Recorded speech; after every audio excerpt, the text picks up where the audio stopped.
Hey, Joe, do you know what time it is?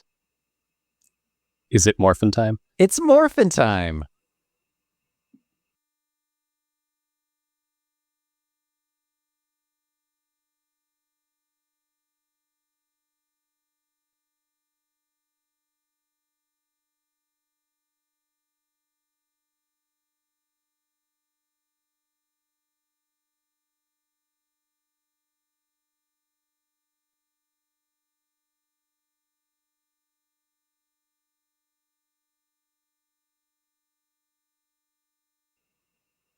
Hello and welcome to Uncultured Universe, the podcast where friends and lovers show each other movies, TV, music, or books to get a little bit more cultured. I am your humble host, Justin, and with me, as always, in the Uncultured spot is Joe. Say hi, Joe. Hi. Welcome. Today, we're going to be donning our power suits, kicking the shit out of slime dudes, and living our best nostalgic lives with 1995's Mighty Morphin Power Rangers, the movie. Joe, this is another primo chunk of my existence, my childhood. I was gonna say, is this the most Justin movie of all time? We've done several most Justin movies, and Where does this rank? this ranks in there. To be completely frank, like this was a event. When this movie came out, it was an event. I remember when the trailer popped up. I think it was ahead. I have the note. What trailer it was attached to? Casper. It was ahead of the Casper movie Oh my from god! the same year. I love Casper. Casper is great. And it was at the beginning of that movie. And, this is before the advent of the internet. So, there was no like chatter that, they were making this movie. You had to telephone into places to hear news and stuff. Yeah. And you could only hear about upcoming movies in seeing other movies at the trailers. At the beginning. So when this trailer hits, I remember me and my friends at the time just being so fucking excited. This movie came out 2 years after the TV show launched, and I remember that day as well. Right. So this movie is kind of like in between seasons for the TV show, but it's all the same people from the TV show, aside from like whenever they do the cast changes of the Rangers and stuff. But this was like, Correct. This is following the story of the show, right? So interestingly enough, this movie is non-canon. This is a What? non-canon event. Oh my God. When they come back and do season 3 of the show, because this is between seasons 2 and 3, in season 3, after this movie, they do lose their original powers, like we see in the film, and they get ninja powers and ninja zords and stuff like that, but they get it in a completely different way, and they make no reference to this film whatsoever. So are you saying some executive or producer saw this movie and was like, this makes no fucking sense at all? Like, absolutely We're going to not. retcon all of this? All of this, yeah, which is insane because it's all the same actors, it's all the same, mostly like lore and everything. So it is just like an insane piece of like, I don't know, just branding concepts and things like that to go in such different directions. Because this was a box office hit. Yeah. And this, created immense amount of buzz. The toys. Oh my God, Joe, the toys. I mean, this is, let's call a spade a spade. This is a movie built to sell toys, correct? 100%. As is the whole franchise. 100%. Which, good money if you can get it, as long as we're teaching the kids good values along the way, why not?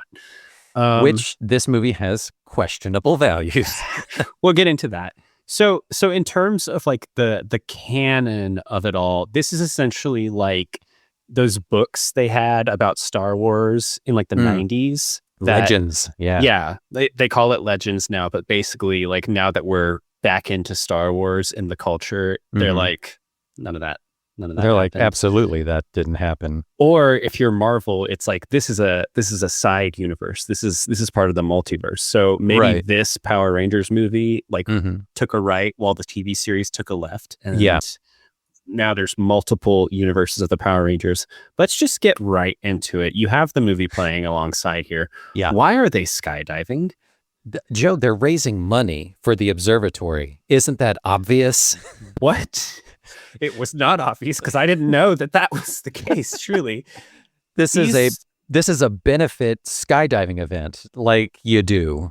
They're in a city that's kind of like Seattle, but also maybe the only and largest city on the planet, from what I can tell.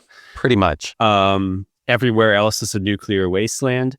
Who are the Justin, I'm sorry. Most of this episode is going to be me just asking you questions. Hey. Who are the father-son duo in this movie that's introduced in this skydiving scene? Are they anywhere else in any of the Power Rangers? I'm trying to remember, and I don't recall if the kid shows up in the TV show.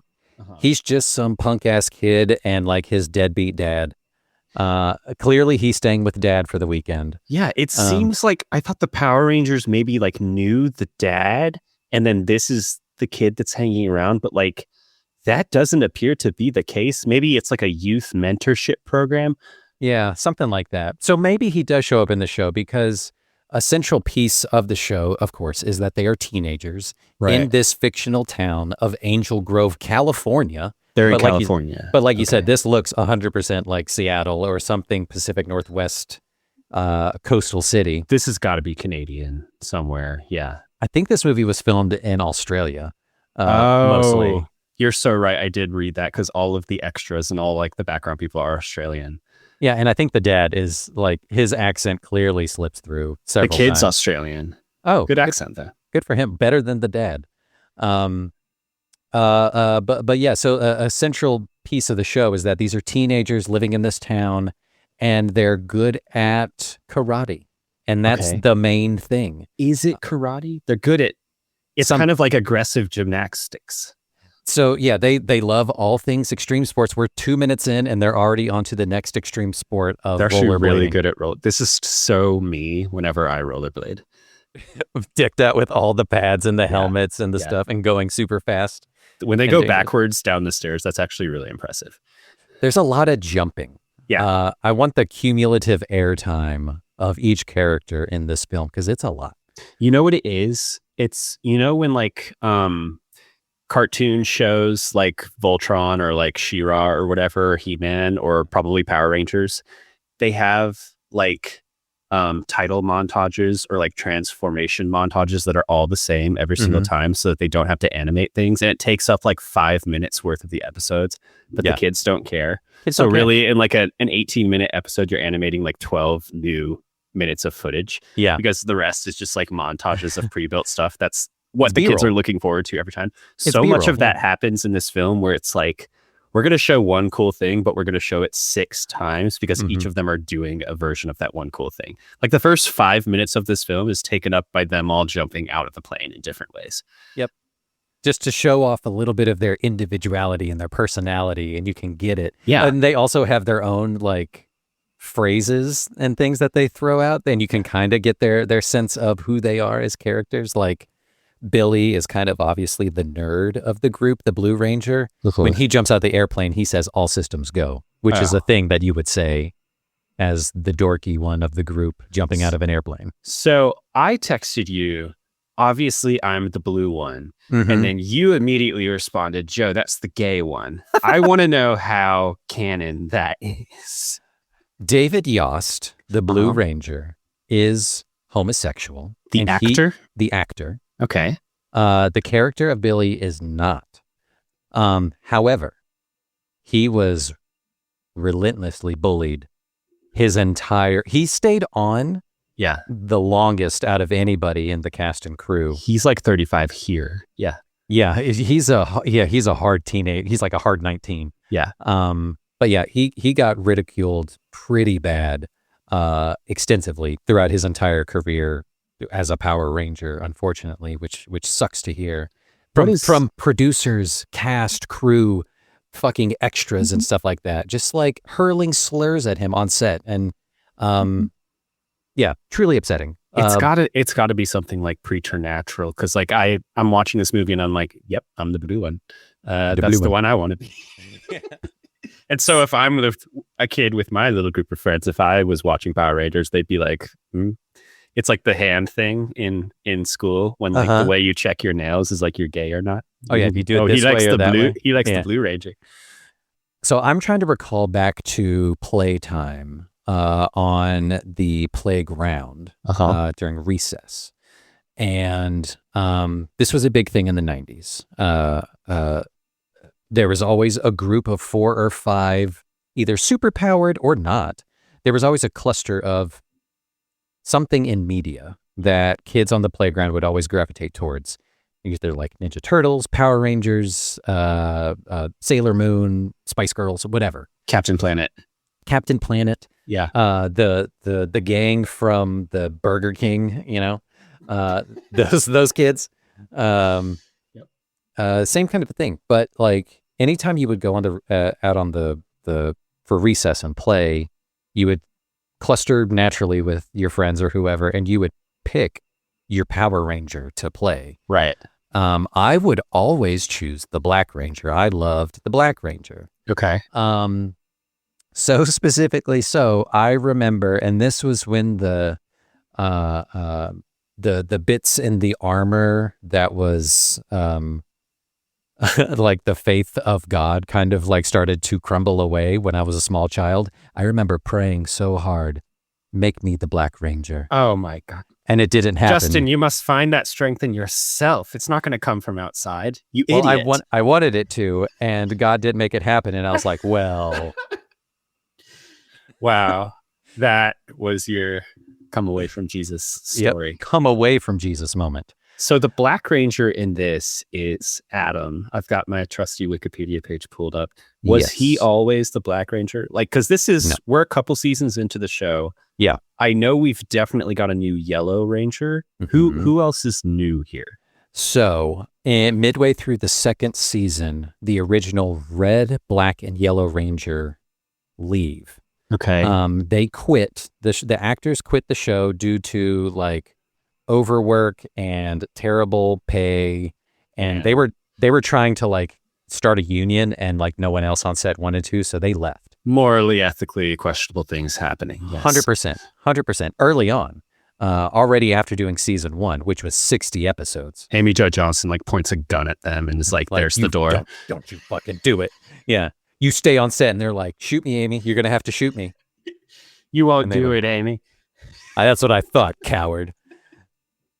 100%. I guarantee that's what happened. But yeah, so they leave the Power Rangers, so they have to write that into the show.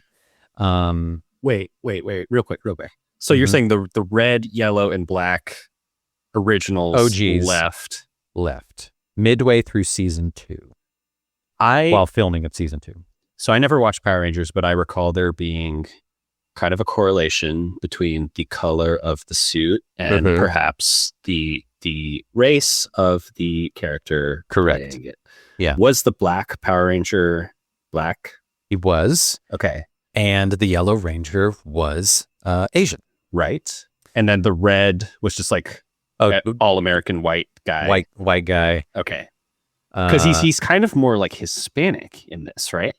In this one, yeah. Jason Cardenas is his name. But in the Steve Cardenas. Steve Cardenas in the show or the movie, he is Rocky. We're gonna get into it. I think Rocky's dead weight and needs to be ostracized by the others. He just needs to be sacrificed and cut 100%. Yeah, he brings nothing to the team. I expected him to bring so much more, and in all of the fight scenes, he's like needs help. He's not doing anything.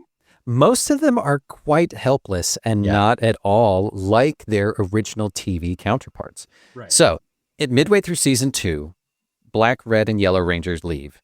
Through using, we'll get into this, using recycled footage of the Japanese show that this TV show was based on, Right. they're able to like cobble together a storyline where they're kind of separating the groups a little bit. Okay. And then they're able to write them off by 'Cause saying that they 3 of have them to died. No, they didn't die. They oh my God, it's so terrible. What do they do? They're written off You because graduated. they're no, it's way worse than that. Keep guessing.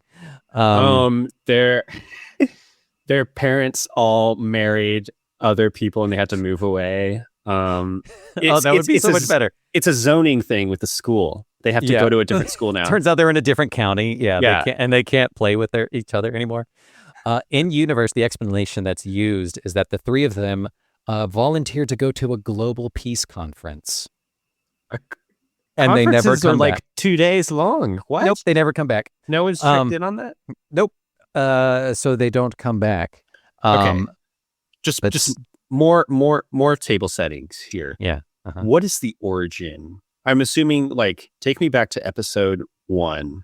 We're jumping all over the place, but like Yeah. Zordon has been in California for millennia. And Right. he keeps on targeting children to work in his army for him. Yes. Yes. And Correct. so this is just the latest generation that's been picked by Zordon.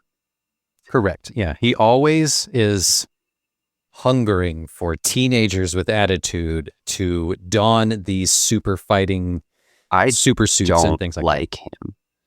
He's not a great leader. He's a floating head. He was always a floating head. And then in this movie, it's like, oh no, he's got a body too. And he's just kind of chilling in the bottom of the chamber. It was very off-putting. I remember. I knew he was a floating head. I felt shocked and violated seeing his body like E.T. just in the muck, you know? Yeah. He's so gray and just like smaller. Like, is the idea that he's just sitting there the whole time? I thought his floating head was either like AI or like he's transmitting from somewhere else. No, he's chilling right down there, and he's just got a Zoom call, just like, Do you think the kids were like, the fuck? The fuck is this? the whole time? Yeah. What do you Like- do when we're not calling you? Yeah. Do you just down here playing on your phone the whole time? Probably. He's playing with something. He's playing with something. So yeah. So the episode 1, the opening, it's like astronauts on the moon and they're exploring and they come across some weird like extraterrestrial trash can container. Okay. This is like 1993 or This something. is 1993. I was Okay. 6. And I Wow. remember waking up on a Saturday morning to watch the premiere of Power Rangers You woke up at my and, friend's house. like something in the air is different. Something's about to change. Yeah. And it was like early in the morning. I don't remember what time, but it was there. I was so excited. The astronauts open the thing, and Rita Repulsa, the lady with like the neck piece and the crazy hair, Right. she's the main antagonist of the first season. I love Her name- her. She's great. She's I love that sassy. she sounds insane. She's yeah, right. It's overdubbed to hell, and it's crazy. Yeah. She sounds like a Rugrats character that they put like through a blender or something Yeah. like that. Yeah, right. Tara Strong just doing the most. It's not Tara Strong, but she's the one I think of. So Zordon is like this old ancient sage or whatever.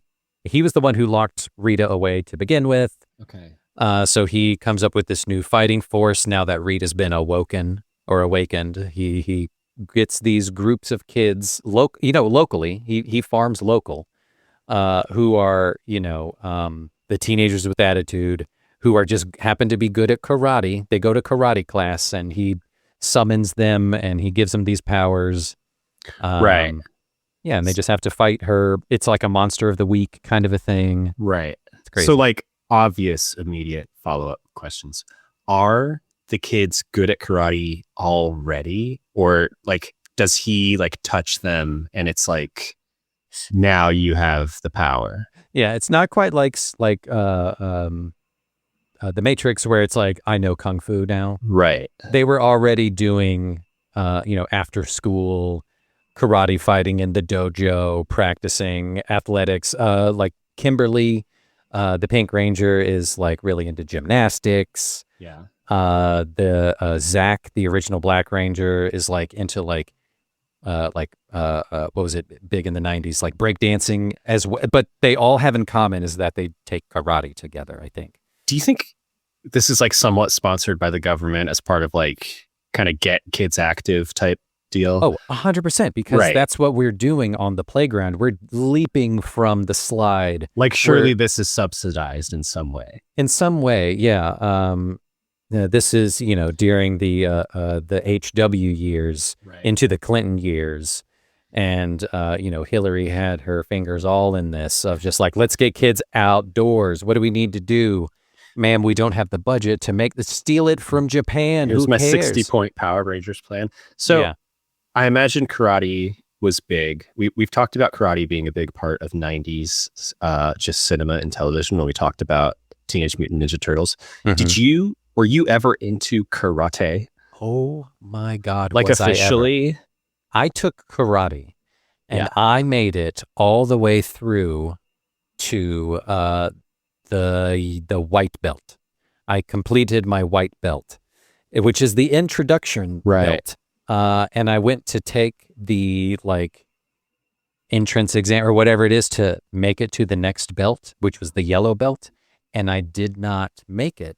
So I quit. I quit karate after 2 weeks. That's so sad. I feel like Yeah. we have to get you back into karate to get you that yellow belt now. to complete. Yeah, that would be my thing. Maybe before I turn 40, Make a little independent film out of it. Yeah. Oh my God. Could you imagine? It's you beating Okay. up these 6-year-olds. Let's start a GoFundMe, Patreon, whatever we need to do, and we'll crowdfund this. Get me back into youth karate. Youth only. We're doing this Billy Madison rules. I get to go back to second grade, first grade karate class, taller than all the kids, and I'm beating the fuck out of them. And I bet you and several thousand adults out there would be into going back and revisiting karate. oh, 100%. And so I didn't make it. And I remember the next day, the next morning, I took my gi and I defaced my gi, which Okay. you're not supposed to do. What's a gi? It's the outfit that you wear in karate. It's the pants and the jacket sort of thing, that robe thing with the belt that you tie around Did you with the long sleeves. you accidentally got it dirty? Oh, you purposefully? I cut the sleeves off. So it was now a sleeveless gi because I was also into Street Fighter, the video game. Oh, And yeah. in And he's that- got the sleeveless. They're all yeah. sleeveless. That was my very first sleeveless moment as a 6-7-year-old, and I fucking loved it. But my parents were like, well, I guess you're not going back to karate. That I don't So- know how culturally insensitive that is, but that seems cool for Yeah. you at the time. Yeah, it was very cool. But I think I got in trouble for it. I mean, karate was very commercialized at the moment. 100%. Not Not every they were selling out with karate. not every kid's going to be good at karate. So Yeah. we're not really losing too much here, but unfortunately that is what happened. Anyway, so Power Rangers is this, it is an insanely rich, lore-rich background Yeah. of the show. I mentioned it earlier, I didn't know if you knew, but probably could infer. The original TV show took a generous helping of stock footage from a previous TV show from Japan, called I'm gonna butcher it, but let's see, Kyoru Sentai Zyu Ranger. Right. Um, So all the Rita Repulsa stuff is just from that old show that they're just dubbing over. Everything except for when you see the kids in Angel Grove at Angel Grove High when they're out of costume, that's the new stuff they filmed. Everything else, the other 50%, is just spliced together footage and repurposed and dubbed over. So That's so smart. so They probably saved a fortune. 100% they did. It was definitely a smart move. You can go into Wikipedia and you can look at the list of the episodes from the seasons, and you can see what episodes of the Zyu Ranger series that they used, episodes this, and this, clip that they used in episode 2.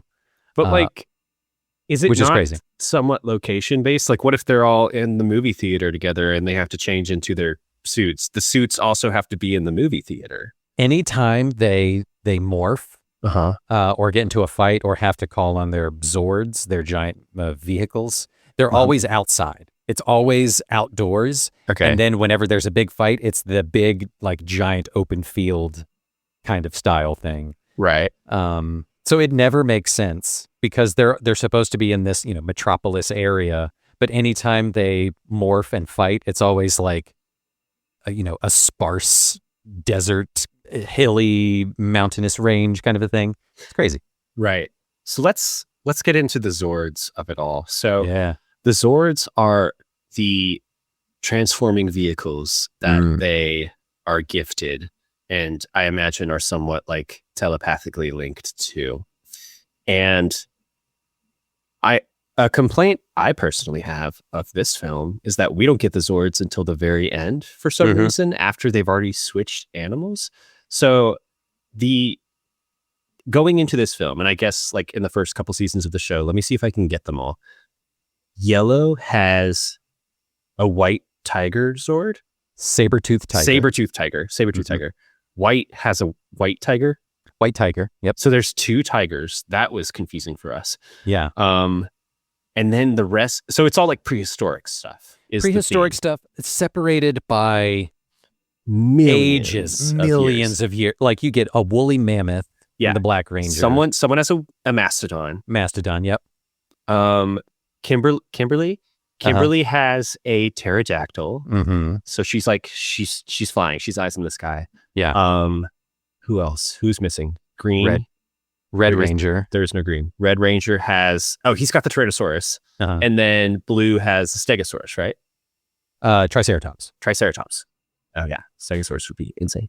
Yeah. So this is the perfect amalgam of like all the things that millennial kids grew into. It was the perfect storm of like dinosaur hyperfixation and karate hyperfixation.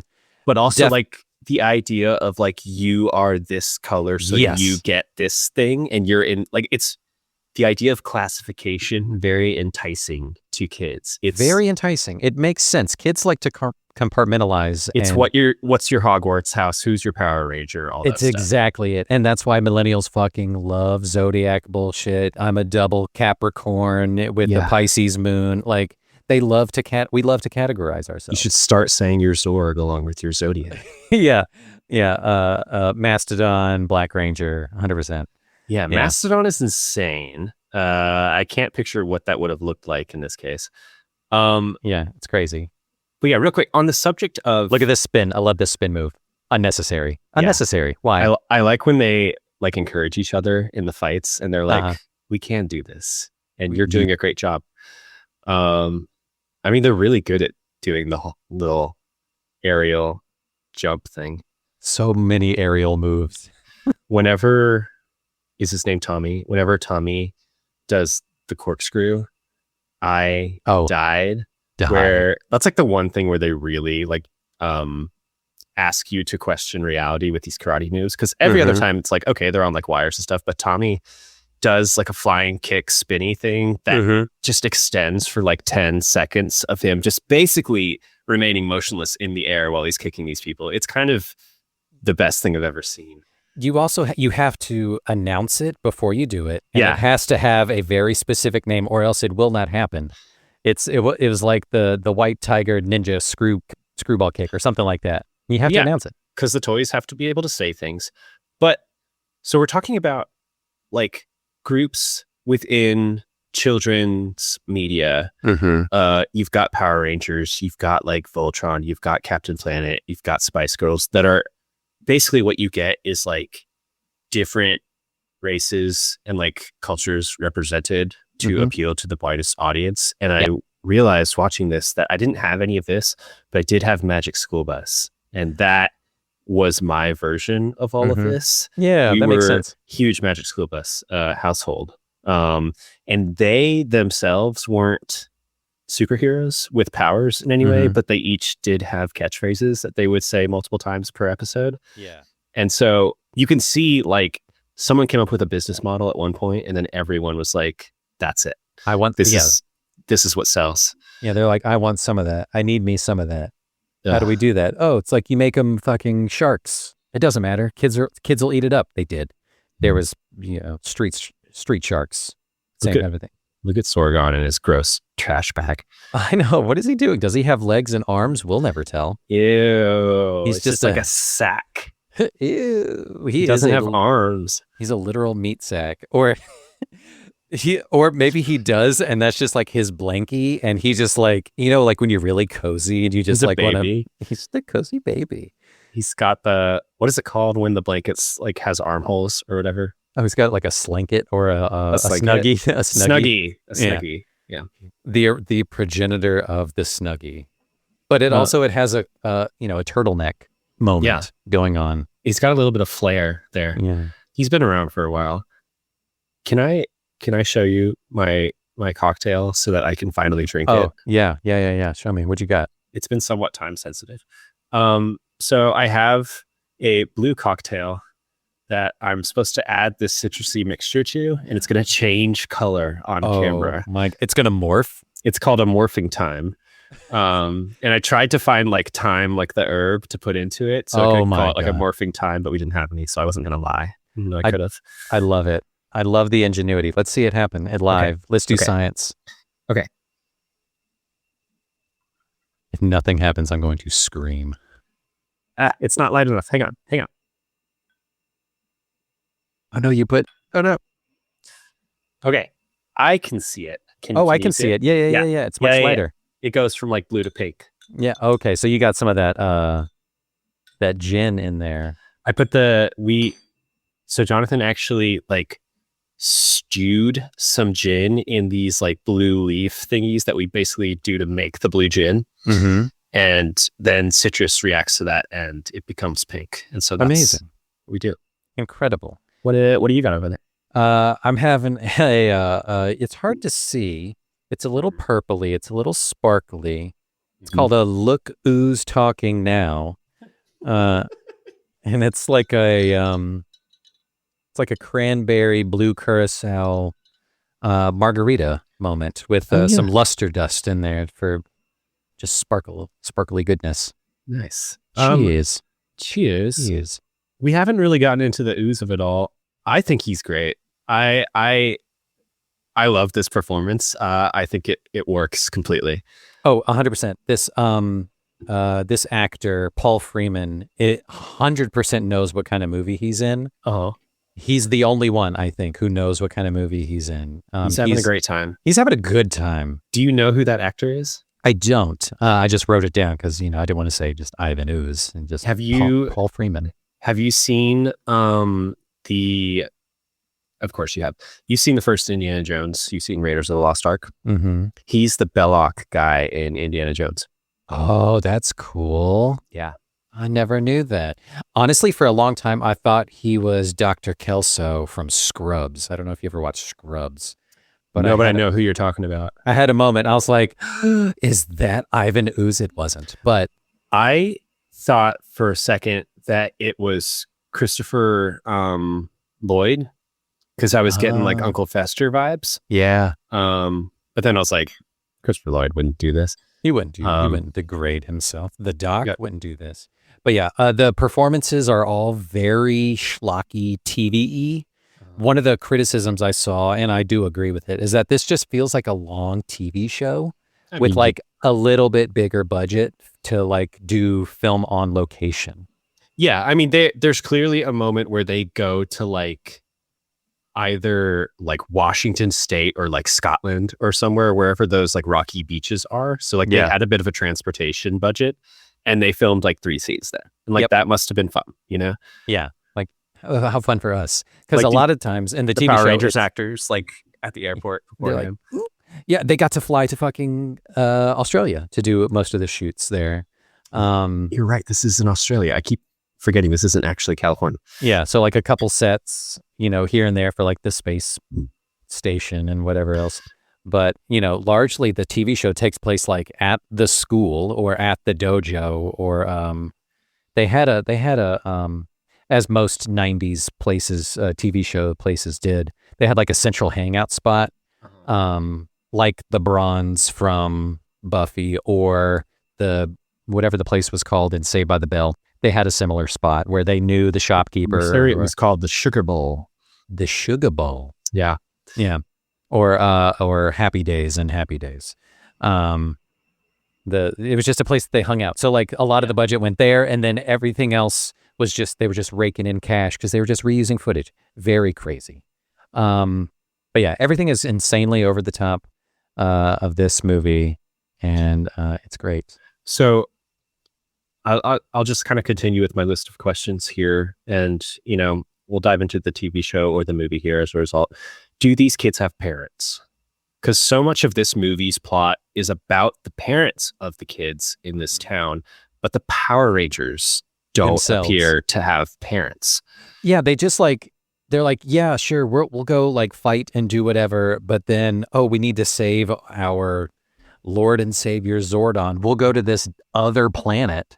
It is a little culty because Kimberly has the moment with Zordon where she gets like really emotional when they think Zordon's dying, and she's like, Zordon's like a father figure. I'm like, are these kids like troubled orphan youths, and that's why they get to karate?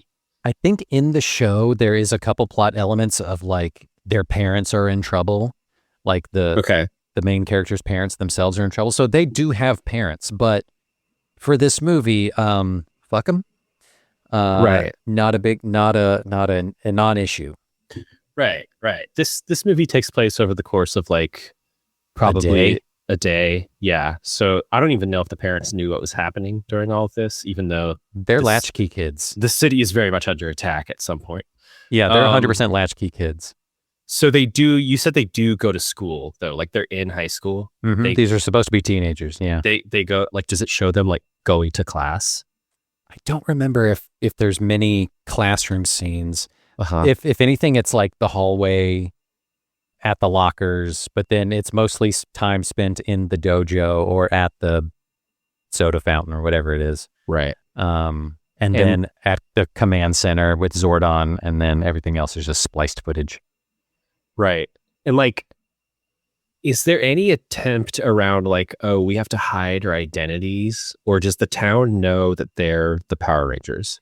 They're very much superhero vibes of like, those Power Rangers, huh? They sure are silly. Like as we kind of see at the end, which again kind of makes me question. I was like, does this kid know that they're the Power Rangers? Because the kid's talking like, well, maybe one day I get to be a Power Ranger. Oh, and Tommy's like, yeah, that's pretty silly. I have so many questions about the kid. So many questions about that damn kid. So he shows up in this movie. What is his name? Frank? Fred. No. Fred. He's like 11. Yeah. And he's kind of just hanging around. He seems to be kind of like mentor-mentee with Tommy. So maybe he's also at the dojo. But he kind of has his own little plot. And I looked at the Wikipedia and stuff. I don't think he shows up anywhere after this. So maybe they were trying to set him up as like a potential new Power Ranger. I don't think he's bad in this. Again, like it's this Australian kid doing an American accent. I think he's trying his hardest. Doing what is asked. But like he's doing his best. It feels like when we get into the ooze of it all, they have like half a second of a scene where it's like the other youth in the town are just like partying with the ooze. And it's like the cool neighborhood kids from Teenage Mutant Ninja Turtles, how they have like smoking and skateboarding hangout 100%, in the bowels of the city. Mm-hmm. But then that goes away in like a second. Like, right. Yeah. So like, I wish we would have got more time with the rebellious youth of like, hey, no parents. Right. But we're all still going to dress the same. They're all wearing the same purple vests. And whatnot. So like, are they brainwashed? Probably not, but maybe a little bit. But then Fred's able to be like, hey, snap out of it. Our parents are in trouble. And they're like, all right, fine. God, the way I'd have a panic attack at that age if it was like, oh God, no parents. We're all going to die. Yeah. Yeah. That's a very, very Tina Belcher of you. It's very babysitter vibes. Yeah. But who's gonna feed us dinner, you guys? And they're like, no rules. I like the fight with the birds that they have on the rocky island. I thought this part was insane, where the bird like violently bends its beak. He was flying so fast. That seems so painful. And then Billy has a little quip. Yeah. The thing about Morphin is, what's that? You don't appreciate it until you don't have it. It's like, okay, yeah. Right. I mean, You're right. I give the story credit. It introduces some real stakes here because like Ooze basically destroys Zordon's technology, which is essentially what turns off their powers, right? Like Yeah. that's the idea. And so they're on this mission now to go to this faraway planet to get like the quote unquote great power, which he says like everyone has died trying to find it, and it's like 3 guys protecting it. Yeah. It's like, this is it. That was the trouble. All right. Oh, Now like, we're can we talk about Delcia? now we're getting into Now we're the meat of getting this movie. What's the thought process here? Because like, are they thinking like a bunch of 12-year-olds are going to see this movie and this is like, we're going to hypnotize them and steal their money this way by this mostly naked, beautiful woman? This was for the parents. This was for the parents? Oh, give me a break, Jess. What did you think watching this movie? Did you have any thoughts on Dulcia? I remember being so stricken by her accent. Yeah. Specifically when she gives them their new powers after she's known them for all of an hour. And she's like, and Tommy, you're the Falcon. And I remember me and my friends being like, she almost said fucking. I thought that the version of the movie I was watching had like a scene cut out because she goes from like being very aggressive and like telling them to leave and like wanting to hurt them. Mm-hmm. And then like the next scene, they're all just lined up on the mountaintop and she's like blessing them with new animals, right? Yeah. The movie kind of like skips a beat right here. We'll have to jump ahead a little bit. Or maybe cut it out. This happened while we were watching it too. Did it kind of skip a little bit? It did kind of skip a little bit. Kind of got to skip ahead. Okay. A smudge. But either way, so like there's some like background that happens where, you get to see her fucking. This is fantastic podcasting. Yeah. There's like they have a conversation where they're like, no, we need the power, and she's like, you can't handle the power, and they're like, but Zordon, and she's like, Zordon of Alta. Okay. You didn't mention he was in trouble, and then she has a change of heart because at first she's like, you guys need to get the fuck out of here. Like, don't you know that this place is dangerous? And they're like, but. So that's the missing scene that happens. Oh my God, I'm so glad because like I truly thought that they just like cut corners and like. We're just like we're gonna skip that. No, and then there's like this whole thing with the parents, how they turn into zombies essentially back on Earth. Right. Ivan Ooze like runs commercials to get the kids to buy Ivan's ooze and gets it into their homes. So then the parents are like, "What did you buy?" And then as soon as they touch it, they're like zapped. And then they're just zombies. They're just mindless zombies. Did I miss like 20 fucking minutes of this movie? Oh my no, God. it's that middle 5 minutes that the middle 5 minutes that has so much plot in it. Yeah, who knew, right? That it would be so integral to this movie is missing. This is kind of like revisionist history taking place. The showrunners. Yeah. I think everything with Dulcia is kind of the craziest part of this movie. I love that it's in it because it's so wild, but like, I think I texted you this. We're like millimeters away from an X rating with her costume, first of all. Oh my God. Yeah. Like, like the gutters that people have, like, it's like, right. It's everything except what you can't show on TV. Like there's like a blade of grass in front of her crotch, basically. It was the 90s. Yeah. Crazy amount. Like they plucked her from the Xena Warrior Princess set. That's what I was thinking. Yeah. And they were like, and she's like, is this okay? Like I was thinking something like this. And they're like, no, that's perfect. Like fucking. Oh yeah. I'm sure she was thinking something like that. I'm thinking a little green moment kind of a thing, but I'm going to have a hood. She brought her own costumes to set. Yeah. And they're like, no, fucking, I love it. That's great. So in a moment of growth for our Ragers, Dulcia charges them to go and get the great power across the desert, but like gives them an upgrade basically. And it's like a sidestep upgrade essentially. This part's crazy because they basically all just get new animals, and we go from prehistoric Jurassic age to just like general woodland creatures. Pretty much. Yeah. So let me see if I can do it again. So Aisha, the Yellow Ranger, gets a bear. Yeah. Okay. Adam. Oh, we're gonna save Adam. Rocky gets the ape. He gets like a gorilla. Yeah.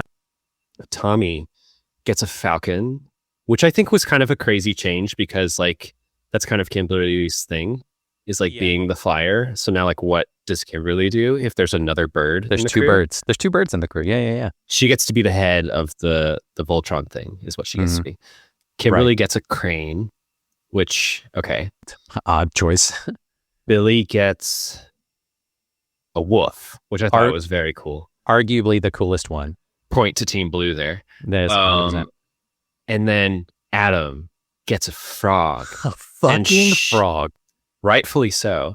He complains about it, and she's kind of going to each of them, giving them their animal and being like, you're the bear because of strength, and you're the wolf because of speed, or da-da-da-da-da. And Adam's like, why am I a frog? She doesn't tell him why. But then she's like, oh, you're a frog because like fairy tales and princesses kiss the frog. And then she kisses him, and that's all he gets.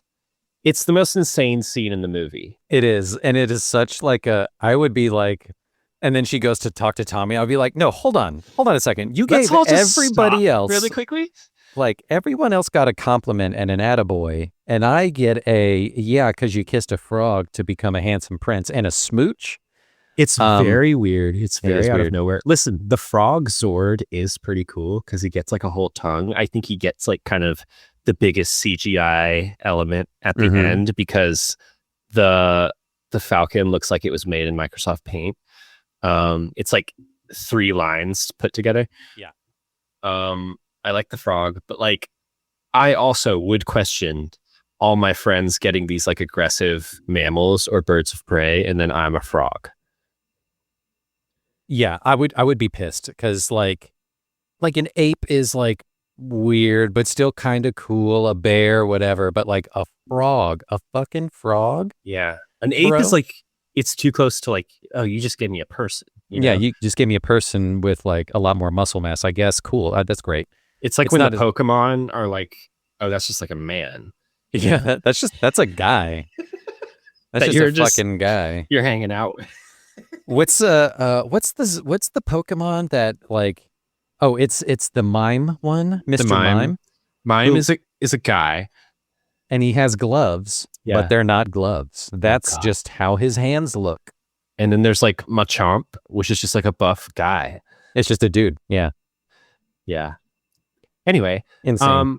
I like even through all of that, I like the lore. I like that there's like something we have to overcome. I like that it's very Spider-Man 2, like our powers are gone and we have to figure out how to be Power Rangers without the powers. You know, it's about who we are on the inside.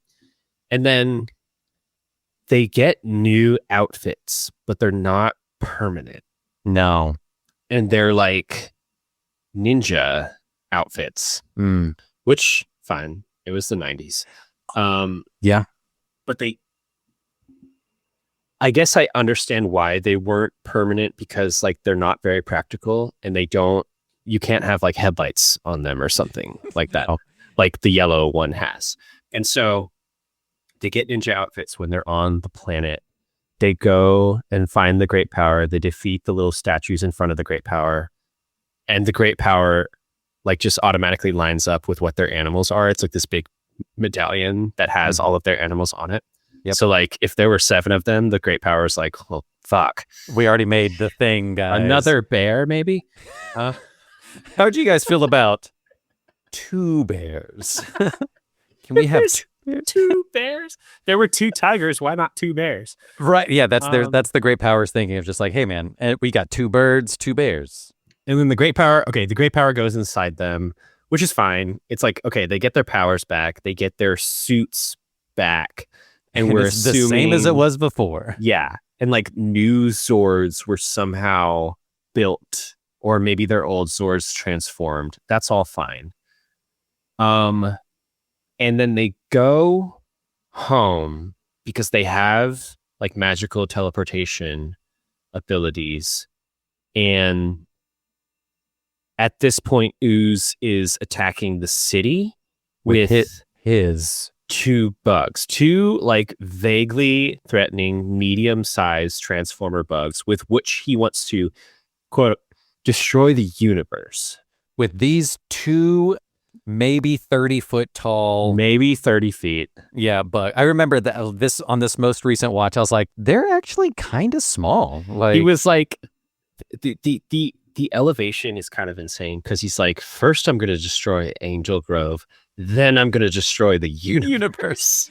like, whoa, guy, we got to do like There's like the county first. 80 steps between Yeah. Angel Grove and the universe. Like, I appreciate your enthusiasm, Yeah. but that's not how this works. And my whole thing with Ooze, like, I love it when, like, villains in these TV shows are just bad for the sake of being bad, like, because they just badness. Yeah, I don't think Ooze is like that. You see him kind of like being a comedian, and I think he likes the commercial side of it all. I think he likes hanging out with the drink and like having slaves around him. That's fun. Oh, that's his thing. Yeah. I don't think he would like, I think he'd destroy the universe and he'd be like king of the ashes and all that stuff, and he wouldn't be happy.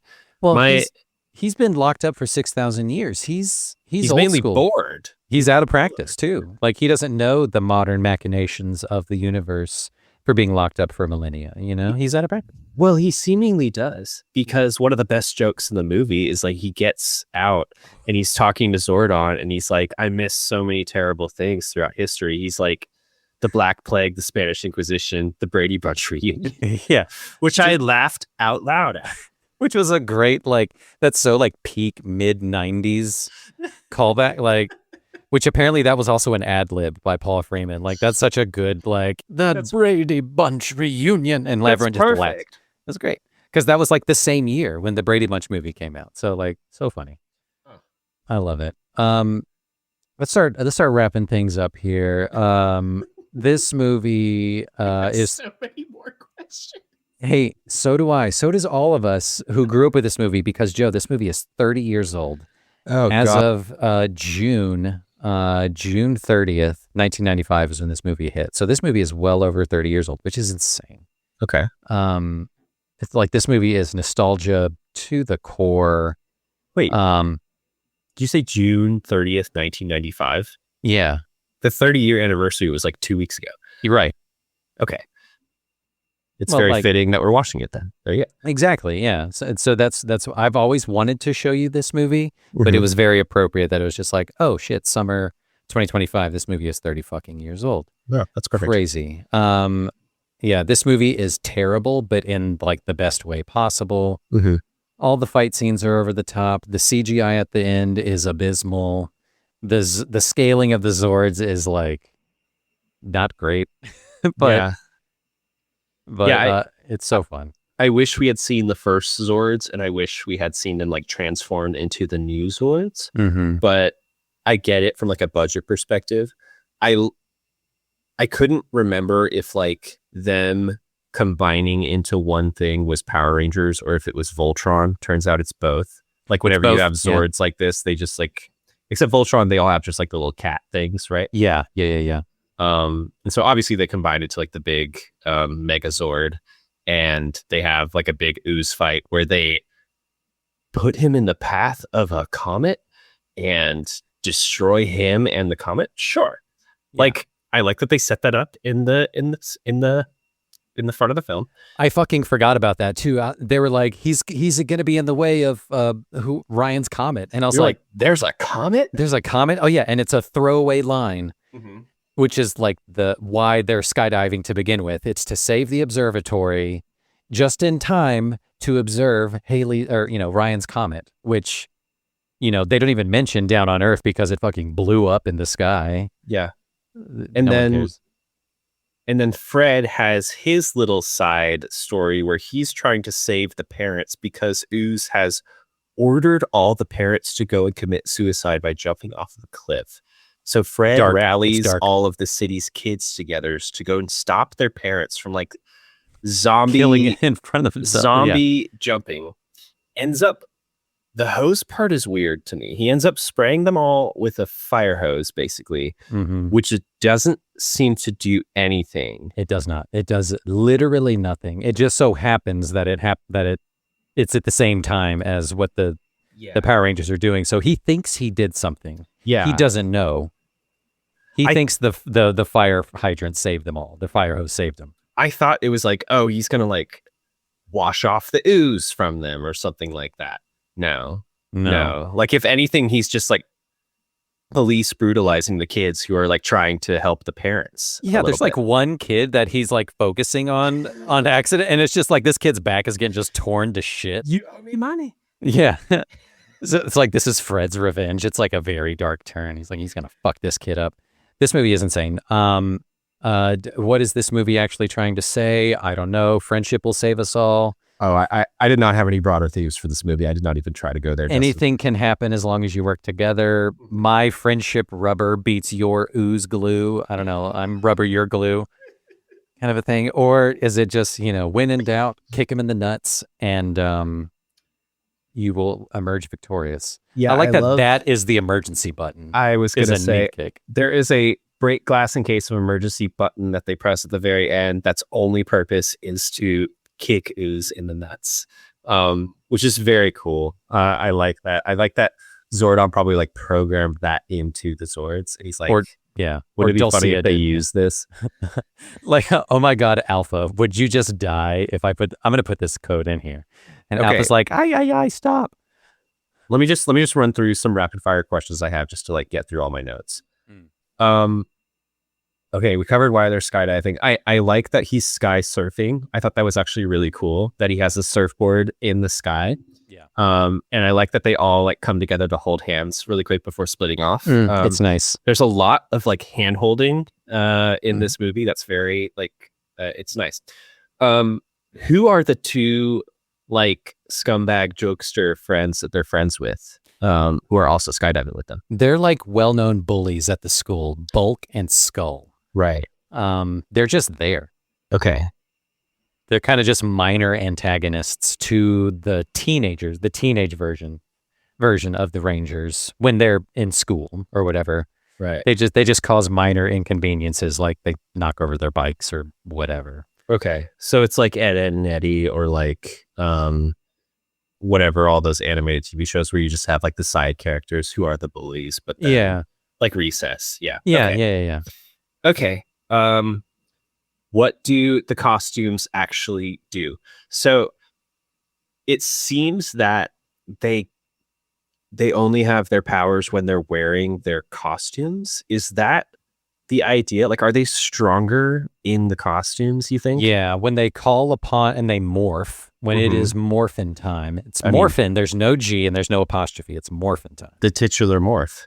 When they do their tit morph, that they call upon their like Zord coins and stuff like that, and that's when they're able to call the power unto themselves, and it manifests itself in the helmet and the suit, and they have weapons. They get fucking guns. Yeah. They have guns, which is insane. They have little blasters and also like axes, and Kimberly has a bow and arrow. It's wild. Wait, what? Yeah. I mean, I wasn't going to mention it, but like my one thought about this movie is like, why don't they have guns? But like, you're saying they have guns in the show? They have blasters in the show. That seems insane. And also like main weapons too. Like the Red Ranger has a sword, which is cool. The Blue Ranger, I think he has like size or something like that, like kind of like Raphael. And the Yellow Ranger has, I can't remember what she has, but also like the Zords where they come together and make a giant Mechazord, they can put all their weapons together and make like this giant like crossbow looking thing. Oh my god. It is insane looking. It's like Pacific Rim. Okay. 100%. Is there any like romantic tension between, like, are we supposed to think like Kimberly and Tommy are a thing? Like where does that progress? I think in the show they are an item. I think they do become an item at some point in time. But I don't remember it being so like egregious or over the top. Right. Because Kimberly, Tommy, and Billy are kind of the three main actors that stay around the most. Yeah. Right? Yep. Okay, that makes sense. Mm-hmm. What was the coolest ear piercing to get at this time in the 90s? It was the one on the left ear. Is it like a hoop? Because Mhm. they all have like hoops. And They all it's have not hoops. it's not higher up. It's like in the lobe, In right? the late 90s, early 2000s, it was in the cartilage. But in the early 90s, mid 90s, it was the one hoop silver earring, gold earring, if you were cool, on the left ear. Don't do it on the right side. That's the gay side. Oh yeah, only Billy. Did you rock the pierce? You had the little snake bites, didn't you? I had these, and those were separate times. They not at the same time. But that was during my emo phase, and I did have a cartilage at one point too. You did have the cartilage. Nice. Mhm. Okay. Were Power Rangers cool? Fuck yes. I guess like it was like an age thing, but like for a certain age, yes. Yeah, like I if would you were- say, Yeah, it's definitely elementary school age, maybe a little bit of middle school, but definitely not past that. yeah, like you better know your Power Rangers. 100%. Yeah. And you better have your main Power Ranger and your backup Ranger when you go to recess, because you can't have two Red Rangers. The Red Ranger in the original TV show was the leader. It just can't happen. You can't have two bears out there, Joe. And like gender and race is obviously like a huge part of the Power Rangers. Was it always when they like replace cast members? Is it always like yellow and pink are the girls, everyone else is the boys? Or like, do they ever kind of play around with that? It was maybe in the later seasons, which I'm not familiar with. There were 5 spin-off shows and a revival 2 years ago, or like a soft reboot or something like that 2 years ago, where all the original cast or most of the original cast came back to reprise their roles. I don't know if like the colors strictly stayed gendered, like yellow and pink being strictly for girls or not, but I know that like I've seen interviews with the original Black Ranger, and they were like, the whole thing about like race, it's like, you were a black man and you were the Black Ranger. Was that on purpose or whatever? And he's like, I don't know, man. We were kids and we just showed up, and I don't think it ever came up once. Yeah. But it's also hard to be like, or hard to ignore of just like, what were they thinking here? What were they doing here? Right. It seems like too on the nose, but like, I don't know, maybe it kind of loops around in a weird way, and it's fine because we're talking about like kids on the playground, like Kids on the playground. Who knows what combinations of stuff they come up with there. Yeah. Okay. So now we're kind of getting to the crux of my questions here. Yeah. It seems like we really need to talk through for a second Power Rangers versus Ninja Turtles. Where do we stand? Because like we've covered Ninja Turtles on this podcast. We've covered Power Rangers. They're obviously pulling from similar places here. Yeah. I personally think Ninja Turtles is a much more like realized world. Definitely. With like more like solid characters that obviously translate into toys, but also have like more like personality to them. Where do you personally stand on the Rangers versus Turtles debate? I mean, honestly, I have more turtle memorabilia. That feels right. As opposed to Ranger memorabilia. I still love the Rangers, but Turtles are more close to my heart because they were honestly my first fandom love kind of thing. It consumed all the media that I could from it, had all the toys, had all the things. But yeah, you're right. Like the story of the characters are way deeper, way more realized. It's more familial, which is, a lot more, I don't know, deeper reaching, I think, to a lot more people versus like just a varied cast of teenagers. The Ninja Turtles being like they're kind of like outcasts a little bit. That kind of, gravitates itself towards, a certain type of kid as well, because they're non-human. It's pretty cool. But even then you get like the color corresponding with your personality type. I agree. I think the Turtles are much more of like an independent universe all on their own. They can stand on their own, whereas like Power Rangers are seemingly like capitalism personified. It's definitely almost in a way. But I would welcome like a resurgence of Power Rangers, kind of in the same way we've seen a resurgence of the Ninja Turtles, where like, I don't know if you've seen like the latest like animated Teenage Mutant Ninja Turtles movie. It's like the same style of the Mutant animation. Mayhem. Yeah. Yeah. I really like that movie. I would kind of love to see like a Power Rangers style of that. I saw the Power Rangers movie that was released like in the last 10 years, like the big budget 2017. one. Yeah. Yeah, That yeah, movie was awesome. I thought it was cool. I kind of loved it. Yeah. Yeah. And I was And- going into it knowing Power Rangers and being like, okay, this is going to be kind of ridiculous, but like, It was actually kind of cool. no, kind of loved it. Yeah. Yeah, it was pretty cool. It sucks because, you know, they teased like the Tommy introduction at the end of it, and it could have been so cool to explore that storyline, even though it kind of had more of the Marvelification to it and modern kind of Transformers blockbuster stuff to it. I still had a good time with it, and I enjoyed that remake a lot.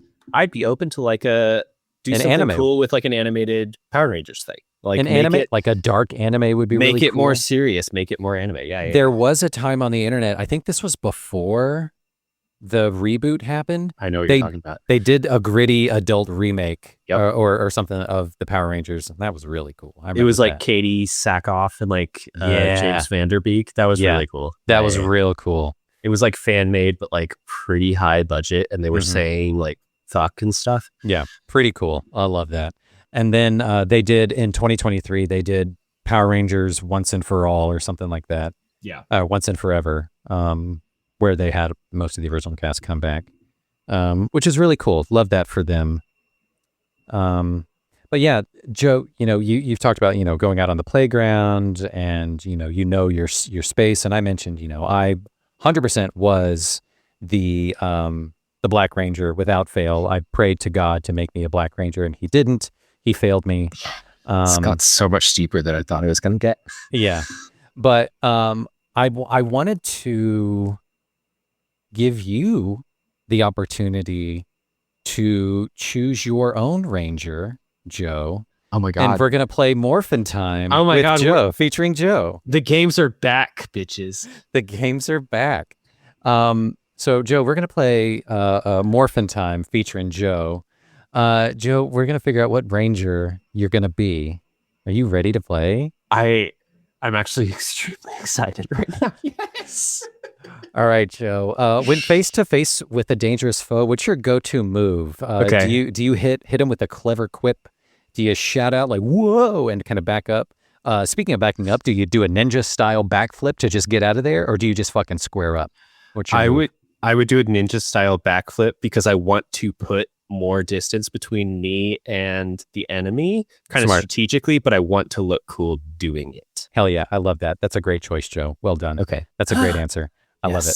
Yes. Next, if given the choice of an animal for your power creature, do you choose a bird of prey, an amphibian, a carnivorous mammal, or something else entirely? Shit. This is actually really hard. I would have to go bird of prey. Again, I kind You of want want the eye to in the like sky. be at a distance to kind of assess the whole situation. I want to see the whole playing field. Mm-hmm. And like I can go in if needed, but I feel like with carnivorous mammal, you're kind of like you're too trapped in the mix and you Yeah. can't like back up and assess as Joe, needed. Joe likes options. I appreciate it. That is an excellent choice, Joe. See, look at their fucking guns. Oh my, that's insane. Yeah. You look like an army. Joe, in the heat of battle, where can you be found more often than not? Are you caught up in the middle? Are you observing your surroundings? Are you leading the charge, or are you just caught with your pants down? I think I know the answer to this. Oh God, I'm realizing these are all color coded. I'm gonna go with observing your surroundings. Yeah. We're gonna keep a theme It's going tracking. here. That tracks. Yeah, that's great. That's radical. That's radical. Love it. See, those are the original Zords in the background. Don't they look awesome and majestic? That's insane. So that's the Japanese show? Yeah. Yeah, she's got like a bow and arrow. Yeah. Like, look at their weapons. Like, that's so cool. That's wild. Joe, what's your main fighting style? Is it more brawn? Is it brains? Is it a mix of both? Or is it just down to pure luck? Listen, as a child, I would pick brains as like a defensive technique. Mm-hmm. But since then, I've gotten very tall. Yes. And like I'm like a tall A person. lot tall, So I would do a mix of both, just like because physically it's there. You're gonna hit him with the like with the strategic punch, like to the kidneys, or like a trach punch. I'm right? going to be strategic first and foremost, but like Mm. if I need to just lie on top of you and put my full weight on you, I will Hell do yeah. that. Hell yeah. Yeah. Love that. Sick. That is a sick answer, Joe. I love it. Thank you. Oh my God. This is incredible. How did you do this? Joe, if we were to open up your closet right now, what color would your clothes mostly be? Would they be gray and black, kind of drab? Would there be shades of blue, equal parts of the rainbow, or another color entirely? My color schemes are iconically blue, green, and gray. Mhm. I would say probably shades of blue is the closest. Yeah, I thought so. That's righteous. That's righteous. I love it. Love that answer. And he's coming back for more. What 90s era extreme sport do you really shine in? Is it snowboarding, rollerblading, skydiving, or BMX? Rollerblading. I thought so. Yeah. Yeah. Hell yeah. Yeah. Love that. That's tubular. I'm It's harkening great, Joe. back. Yeah. Harkening I'm back a to the show. rollerblader at heart. All right. And what defining character trait do you have besides your color clothing? Are you more of the scarf guy? Are you the only tank sleeveless A-frame guy? Are you the lots of wristbands, bracelets dude? Or are you the interesting footwear boy? God. This is actually really hard. What do we mean by scarf guy here? I feel like that comes with some unfair implications. Like, do you always wear a scarf? Also will accept vest, scarf/vest guy.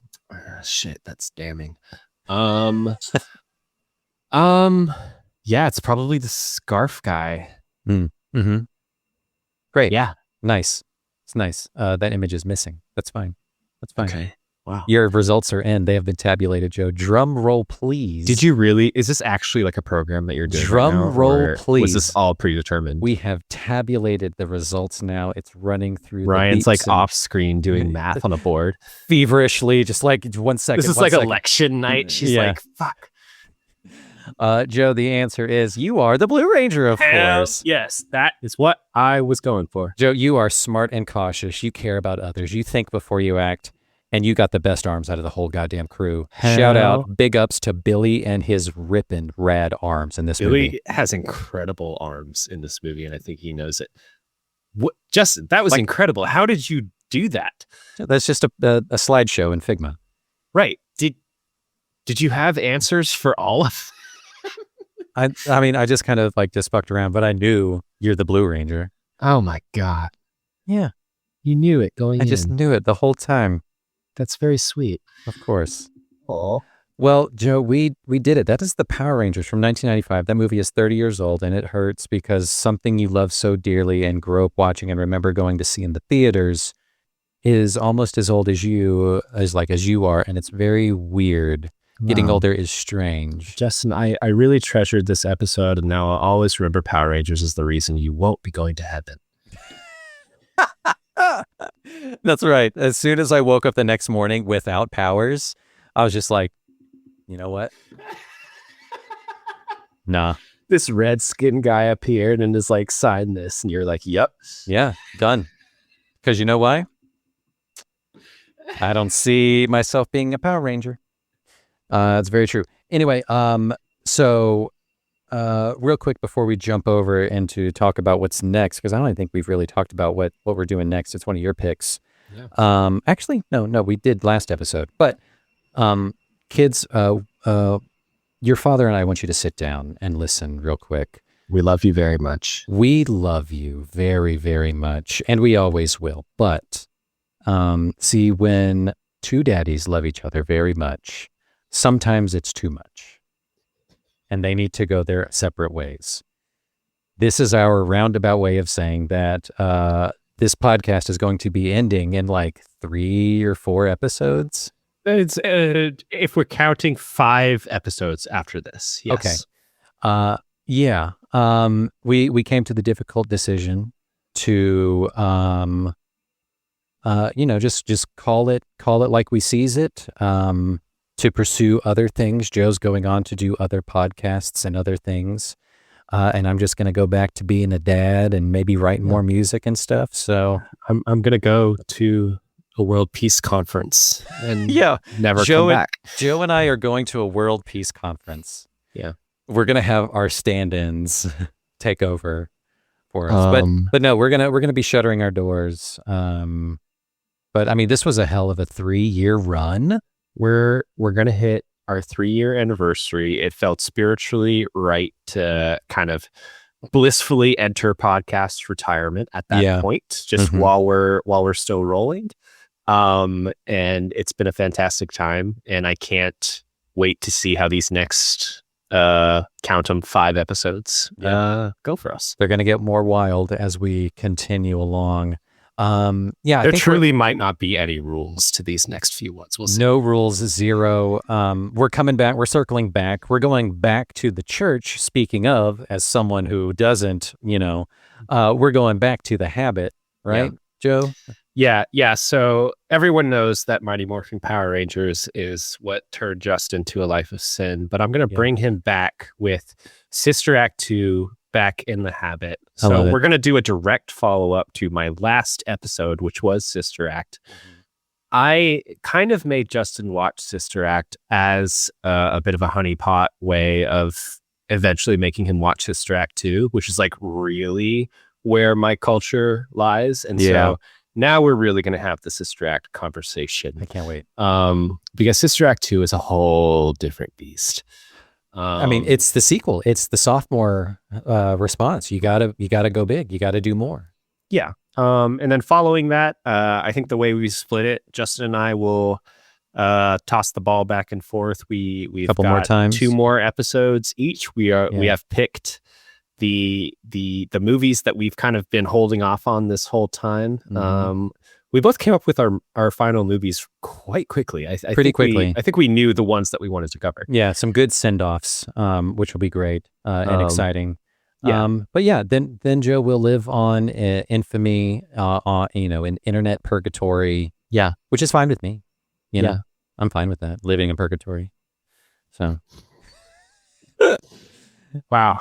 This episode got a lot more religious than our Sister Act episode. It really did, surprisingly. But yeah, that was Mighty Morphin Power Rangers, the movie. Yeah. Catch us on TikTok if you can. Otherwise, YouTube at Uncultured Universe. And we'll catch you guys next week or next time with Sister Act 2.